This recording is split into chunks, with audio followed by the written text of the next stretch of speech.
999ของคนกำลังเฮ็ดสิ่งนี้ผิดทุกเช้าและมันกำลังทำลายวันดีๆของทานโดยบ่ฮู้โต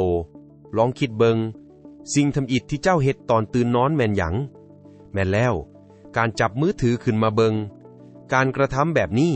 มันคือกับการยืนรีโมทควบคุมอารมณ์และสมาธิของทานให้โลกโซเชียลเป็นคนกดแทนที่จะเริ่มต้นด้วยเป้าหมายของตัวเองสมองของทานกลับถึกท่วมด้วยการแจ้งเตือนอีเมลเวียกด่วนและดราม่าที่บ่แม่นเรื่องของเฮามันลักเอาช่วงเวลาที่สมองปลอดโปร่งที่สุดของวันไปเฮ็ดให้ทานต้องแล่นตามเกมของคนอื่นบ่แม่นการเดินเกมของตนเองลองเปลี่ยนเบิงมื้ออื่นเช้าลองบ่จับมือถือจาก30นาทีแล้วใช้เวลานั่นดื่มน้ำหายใจลึกๆหรือเขียน3สิ่งที่สำคัญที่สุดที่ต้องเฮ็ดในมื้อนี้ญาติเอาตอนเช้าของทานคืนมาเพราะการชนะตอนเช้าคือการชนะทั้งวัน